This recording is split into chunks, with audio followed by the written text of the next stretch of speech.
Quand je l'enlève et que je suis ici, c'est parce que je ne suis pas à côté des enfants. Quand je suis à côté des enfants, je le mets. Quand je suis seul, j'enlève. Donc, il ne faut pas regarder le prêtre. Je fais des jeux de masques. Hein, tout simplement parce que je sais ce que je fais. Donc, il ne faut pas m'imiter pour dire que comme le curé a enlevé, nous aussi on enlève. Je n'ai pas donné l'ordre. Ça, c'est une parenthèse. Que la paix du Seigneur soit toujours avec vous. Voilà. Donc, je vais enlever maintenant. Bonne fête de la Pentecôte. Nous sommes, je l'ai dit, en train de célébrer aujourd'hui la plus grande fête, la plus grande fête de l'Église catholique. C'est la plus grande fête, il faut retenir cela. C'est la fête de la Pentecôte.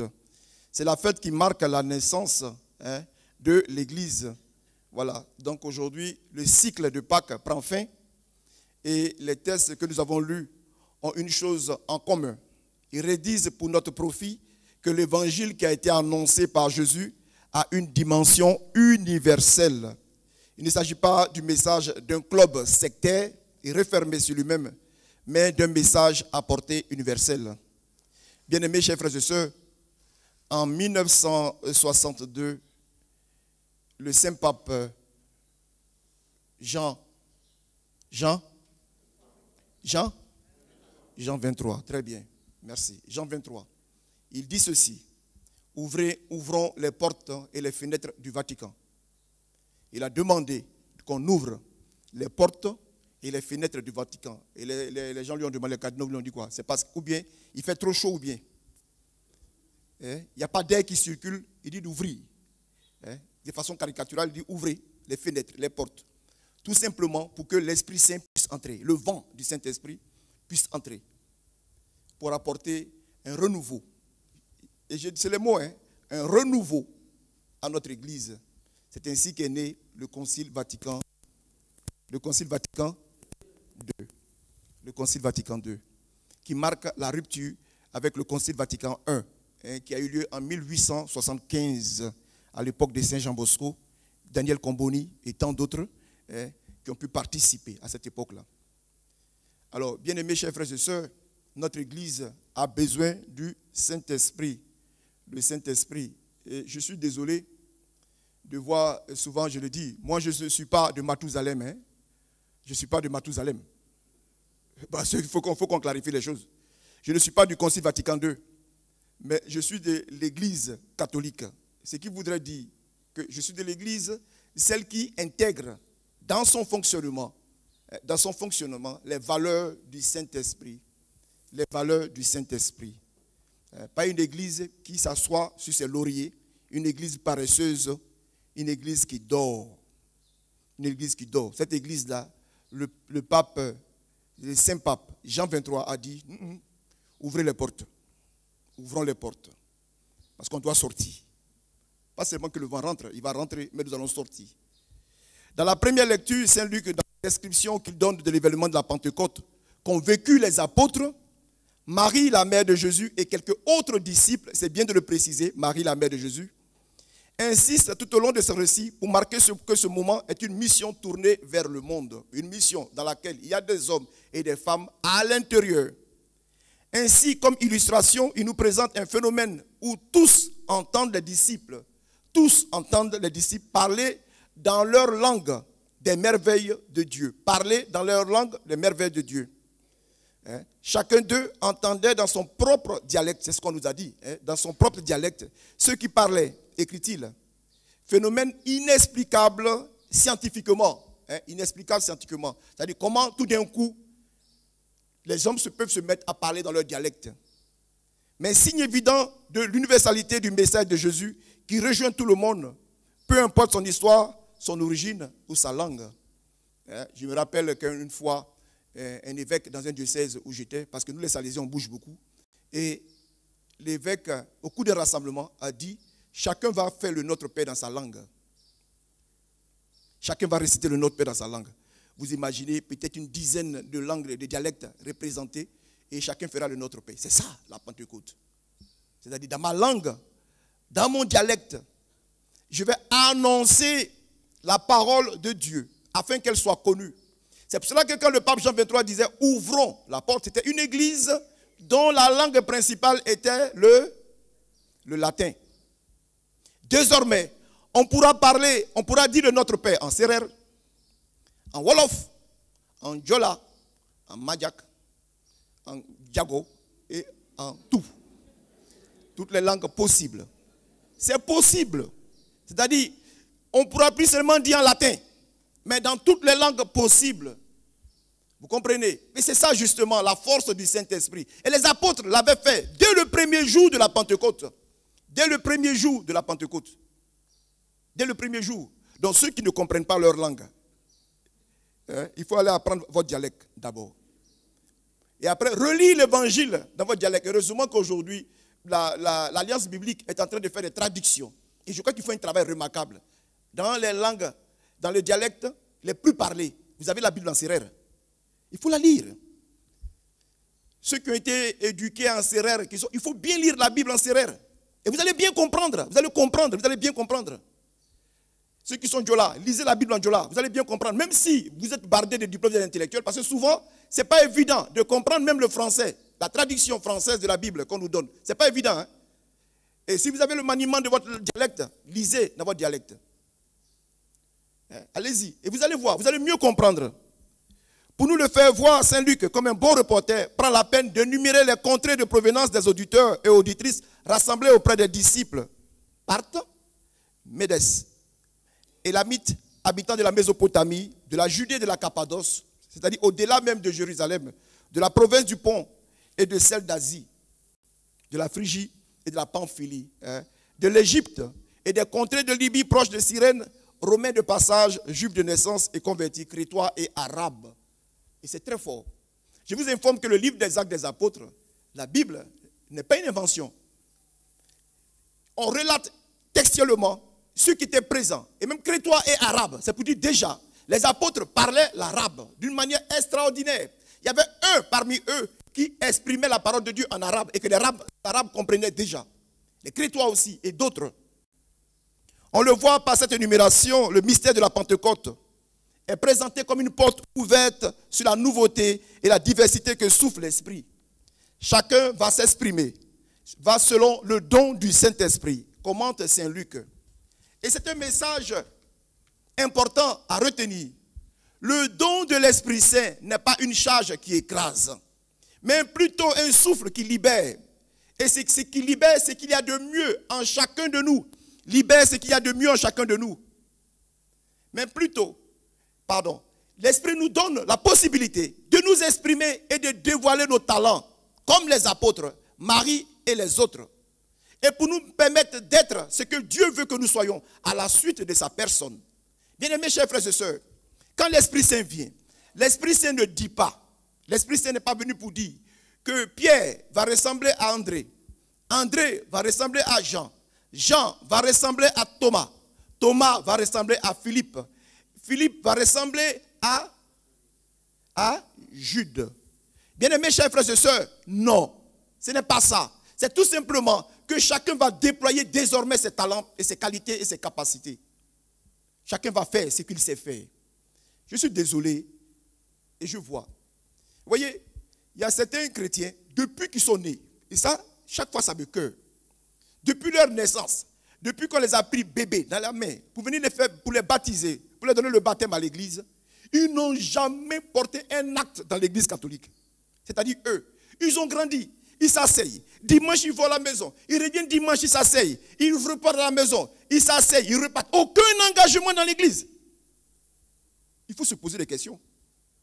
Ce n'est pas normal. Toi, tu as quelle qualité pour mettre cette qualité au service de l'église? Quelle est ta qualité? Quel est le don que l'Esprit Saint t'a donné pour que tu puisses mettre cela à l'église? Quand ton enfant vient chanter, tu le menaces. Quand ta fille dit je vais être enfant de cœur, tu la menaces. Quand ton enfant dit papa, je vais faire cela, tu dis non. Parce que tu crois que c'est rester à la maison qui fera son bonheur. Et qui va étudier. Ça c'est pas ici. Ailleurs j'avais vu ça. Les enfants ne doivent pas sortir. Il faut étudier. Et c'est en Afrique. Hein? Et après rien ne change dans le pays. Ils ont étudié jusqu'à et le pays est resté toujours pauvre. C'est quelle étude on fait sans que l'Esprit Saint ne visite aussi notre conscience, notre chose. On ne peut pas étudier toute la vie sans avoir l'Esprit Saint en soi pour déployer. Quand l'Esprit Saint a soufflé en Europe, ils se sont mis à travailler et à bouger dans l'église. Voilà ce qu'ils sont devenus. C'est grâce à l'église que l'Europe est développée. C'est grâce à l'église catholique, dans le micro et devant la caméra, que l'Europe est ce qu'elle est aujourd'hui. C'est l'église catholique, l'Europe occidentale et tant d'autres. C'est l'église catholique qui a bâti l'Europe. Si nous, catholiques, nous sommes simplement là, à ne pas nous engager dans notre église et à vivre du Saint-Esprit, nous n'aurons pas de nation développée. Nos nations ne vont pas se développer. Impossible. Car aucun développement ne peut se faire sans le Saint-Esprit. Aucun. Parce que l'Esprit Saint, c'est l'esprit de sagesse. C'est l'esprit de la crainte de Dieu. C'est l'esprit de piété, de force, de courage. C'est l'esprit qui nous permet d'exercer en toute liberté dans notre monde. Si nous n'avons pas cet esprit-là, alors, comme Saint Jean, non, ce n'est pas Saint Jean, Paul l'a dit dans la deuxième lecture de la lettre aux Galates, nous serons remplis de la sorcellerie, jalousie, mensonge, tricherie, corruption et tant d'autres. Si je dis ici, ils vont dire que je suis comme ça. Oui, l'Esprit Saint a des fruits. Il y a les fruits du Saint-Esprit. Et comment bien discerner l'action de l'Esprit Saint? Allez-vous me demander? Nous avons la réponse en relisant l'extrait de la lettre de Saint Paul aux Galates qui nous est présenté ce matin. En 2 mots, il dit, regardez quel fruit est produit. Pour Saint Paul, le fruit de l'Esprit a plusieurs facettes. Il est amour, il est joie, paix, patience, bonté, bienveillance, fidélité, douceur et maîtrise de soi. Si nos nations ont cela, alors nous serons développés, nous serons en paix. Il faut l'invoquer. Il faut l'invoquer. Il faut demander cela au Seigneur. Et il explique que là, ce n'est pas la loi qui intervient. Saint Paul dit que ce n'est pas la loi. C'est l'action de l'Esprit qui se manifeste. C'est lui qui nous fait vivre. Et puisqu'il est ainsi, il conclut. Marchons sous la conduite de l'Esprit. Marchons sous la conduite de l'Esprit. Il y a eu un baptême. Cette histoire, je la raconterai 1000 fois. Il y a eu un baptême, le baptême des enfants, sous une paroisse. On a dit aux parents, vous allez mettre, les enfants seront en uniforme. Parce que le Saint-Esprit aussi nous permet aussi d'être en conformité avec l'assemblée, avec le groupe, avec l'esprit. Parce qu'il y a un esprit de conformité. Alors on dit, les enfants vont se mettre en uniforme. La maman de la petite fille qui dit, non, moi ma fille ne fait pas comme ça. Elle ne fait pas comme ça. Avec des palabres, des cris. Une catholique, hein, dans l'église catholique, des cris, des matuvues, elle s'agitait dans tous les sens. On dit, madame, c'est quel esprit qui vous anime? Elle dit, c'est l'esprit du diable. Bon, parce qu'elle était fâchée. Parce qu'elle a compris la question qu'on lui a posée. C'est quel esprit qui vous anime? Marchons sous la conduite de l'Esprit Saint. Si l'Église nous dit, allons-y comme cela, allons comme ça. Il ne faut pas être réfractaire à l'esprit. Il ne faut pas être réfractaire à l'esprit. L'esprit, ce n'est pas une question de gros cœur. Ce n'est pas une question de gros cœur. Et si tu as le gros cœur, tu seras marginalisé.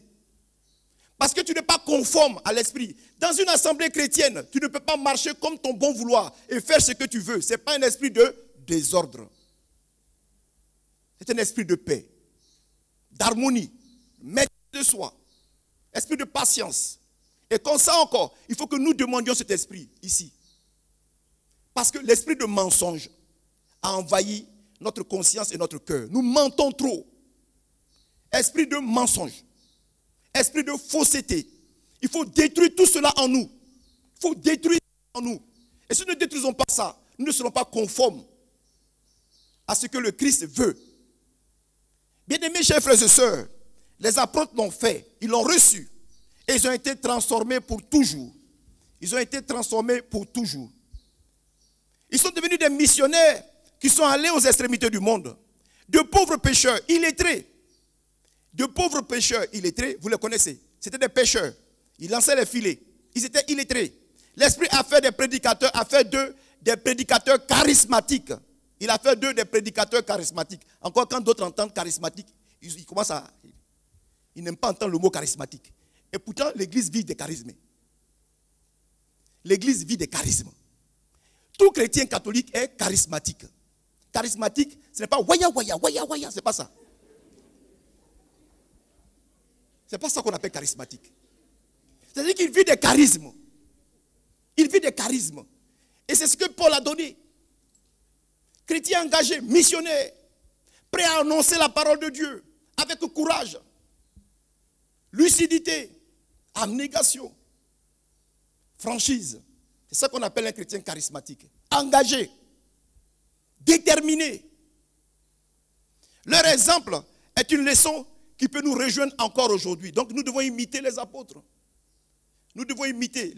L'église est construite sous la foi, sur la foi des apôtres. C'est sur la foi des apôtres qu'on a construit l'église. Car ce qu'il y a de beau dans la fête d'aujourd'hui, c'est qu'elle n'est pas un simple souvenir, ni une simple commémoration, mais c'est la prise de conscience dans nos vies et dans nos communautés chrétiennes de l'action de l'Esprit Saint que Jésus dans l'Évangile appelle le défenseur, qui nous enverra d'auprès du Père et qui restera avec nous pour nous permettre de rendre témoignage. Il nous fera reconnaître tout ce que Jésus a apporté. Hier, le pape François a adressé un message à tous les mouvements charismatiques en prière. Parce que l'Église aussi a ses mouvements charismatiques.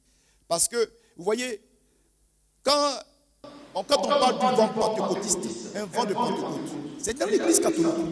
À un moment donné, comme je le disais, il y avait des chrétiens qui arrivaient, on s'asseyait, on dormait sur le dos, on était assis là. L'Église a commencé, comme vous le voyez, à mourir à s'éteindre.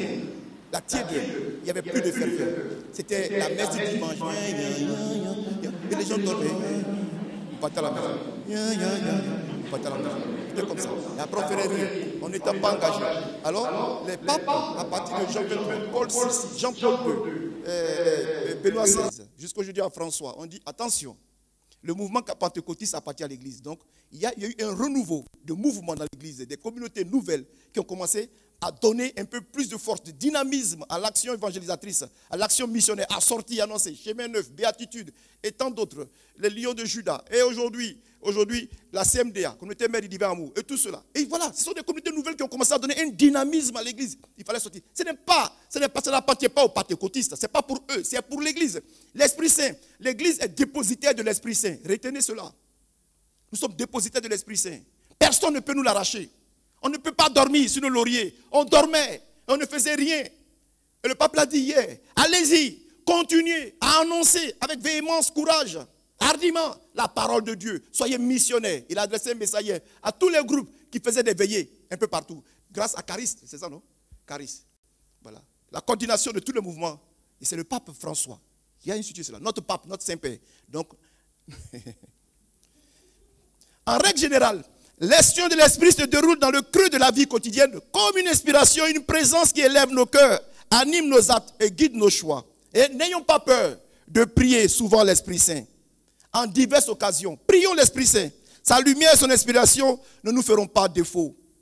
Sa lumière et son inspiration ne nous feront pas défaut. Il faut prier. On ne peut pas commencer une journée sans invoquer le Saint-Esprit. On ne peut pas commencer son travail sans invoquer le Saint-Esprit. Vous allez à une réunion cette semaine.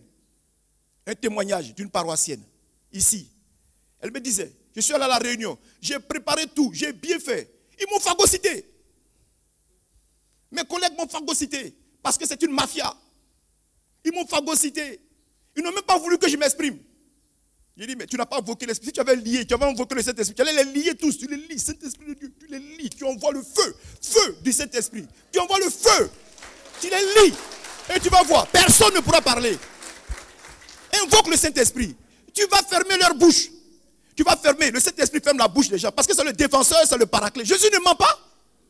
Comment Jésus peut mentir? Tu t'en vas t'asseoir là-bas. Tu n'invoques pas le Saint-Esprit. Ils vont t'écraser. Je te dis, ils vont t'écraser, mon frère. Ils vont t'écraser. Ils vont faire toi. Invoque le Saint-Esprit. Il va te défendre. Il faut prier. C'est sérieux. Ce que je dis là, c'est sérieux. Hein? Faites l'expérience. Faites l'expérience. Et vous venez me donner le témoignage. Vous allez à une rencontre où les gens sont prêts pour vous. Ils vont vous écraser. Parce que, pas que vous êtes, peut-être que votre idée est la plus bonne. Vous êtes le meilleur. Mais comme c'est une mafia, ils vont finir avec vous. Ils vont vous étouffer. Ils vont vous étouffer.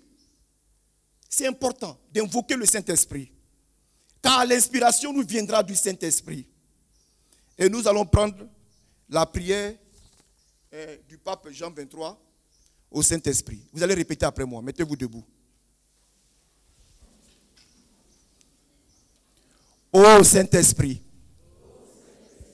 Achevez en nous l'œuvre commencée par Jésus. Donnez-nous force et constance à la prière que nous faisons au nom du monde entier.